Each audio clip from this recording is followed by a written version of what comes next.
Air fryer का use आप बहुत सारी चीज़ों में कर सकते हैं जिनसे आपके किचन के काम आसान हो जाएंगे और अपने एयर फ्रायर का आप ज़्यादा से ज़्यादा यूज़ कर पाएंगे। तो चलिए वीडियो शुरू करते हैं। तली हुई चीज़ें जैसे कि समोसा, कचौड़ी, पकौड़े, ब्रेड पकौड़ा, ये सब अगर बच जाए और बाद में ठंडा हो जाए तो थोड़ा नरम भी पड़ जाता है। इन्हें हम बिल्कुल भी माइक्रोवेव नहीं करेंगे क्योंकि माइक्रोवेव में ये चीज़ें हैं ना वो नरम हो जाती है और ऑयली लगती है। ऐसे में एयर फ्रायर बहुत काम में आता है। तो डीप फ्राइड चीज़ों को वापस से नए की तरह यानी जस्ट फ्राइड की तरह करने के लिए ये बहुत हेल्पफुल है। तो 200 डिग्री सेल्सियस का यहाँ पर मैं टेम्परेचर सेलेक्ट कर रही हूँ। 5 मिनट के लिए हम इसे रखेंगे। अगर कचौड़ी समोसे का साइज़ छोटा है तो आप 2 से 3 मिनट पहले रखें, वरना ये थोड़े जल भी सकते हैं। तो ये बड़े साइज़ के हैं तो 5 मिनट में एकदम बढ़िया इनमें गोल्डन कलर आ गया है। और मैं आपको बताऊं, बिल्कुल ऐसा लग रहा है कि इन्हें अभी डीप फ्राई किया गया है। ये वापस से क्रिस्पी भी हो गए हैं। तो पास से मैं आपको दिखाती हूँ। ये देखिए, कचौड़ी जो है अभी भी कड़क है। माइक्रोवेव की कर दिया होता तो ये बिल्कुल नरम पड़ जाती, लेकिन समोसे, कचौड़ी एकदम वापस से खस्ता और कड़क हो गए हैं। तो डीप फ्राइड चीज़ों को इस तरह से आप अपने माइक्रोवेव में रीहीट कर सकते हैं, जबकि आप नॉर्मल खाना रीहीट नहीं कर पाएंगे। मूंगफली को हम कढ़ाई में भी सेक सकते हैं, तवे पर भी सेक सकते हैं, लेकिन ऐसे में उसके ऊपर कहीं कहीं पे स्पॉट्स आ जाते हैं, चटका ज़्यादा लगता है और उतनी यूनिफॉर्म इसकी सिकाई नहीं होती है।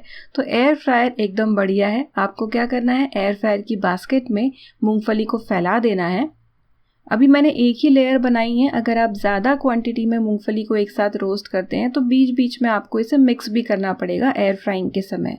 तो यहाँ पर 180 डिग्री सेल्सियस पे मैं 5 मिनट रख रही हूँ, लेकिन मैं सजेस्ट करूँगी 2 से 3 मिनट के बाद आप एक बार खोलकर बास्केट को चेक करें, ज़रूरत पड़ने पर मिक्स करें और हो गया हो तो एयर फ्रायर बंद कर दें।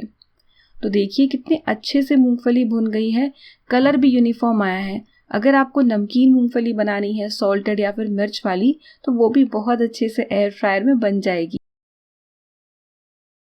बिस्किट का पैकेट अगर खुला रह जाए या फिर बारिश का मौसम हो तो ये बहुत जल्दी नरम हो जाते हैं।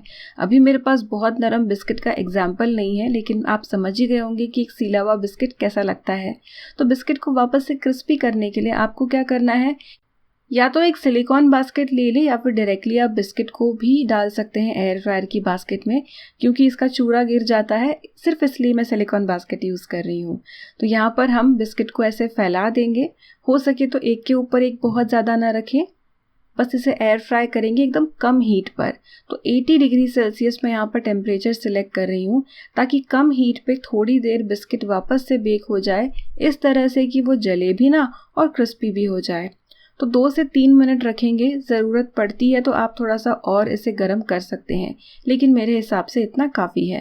अब बिस्किट गर्म है तो आपको अभी भी लग सकता है कि पूरी तरह क्रिस्पी नहीं हुआ है, तो बिस्किट को रख दें और पूरी तरह से ठंडा होने दें।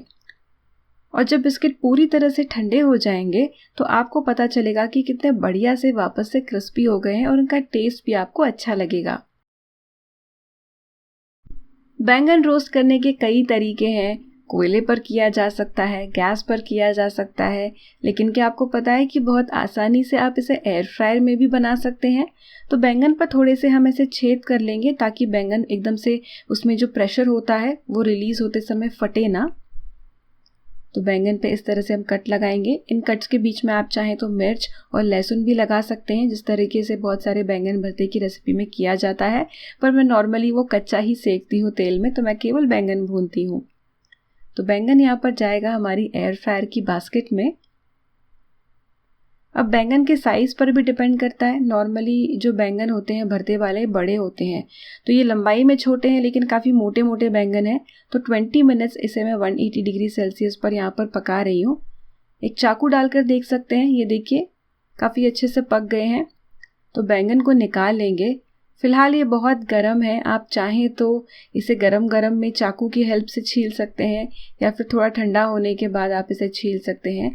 पानी रखिए एक कटोरी में, पानी में अपनी उंगलियां डिप करें ताकि आपको चटका भी ना लगे और छिलका भी बैंगन पर चिपके ना।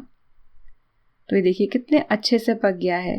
तो इस तरह से आप बढ़िया से बैंगन को एयर फ्राई में पकाकर फिर उससे भरता बना सकते हैं।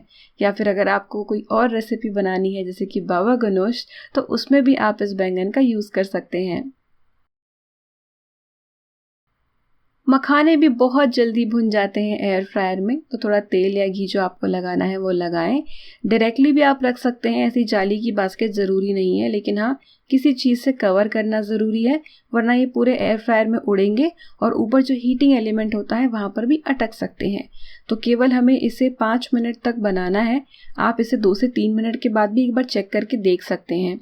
तो ये देखिए मखाने का कलर भी एकदम चेंज नहीं हुआ है, लेकिन ये बढ़िया से क्रिस्पी भी हो गए हैं एकदम कम टाइम में।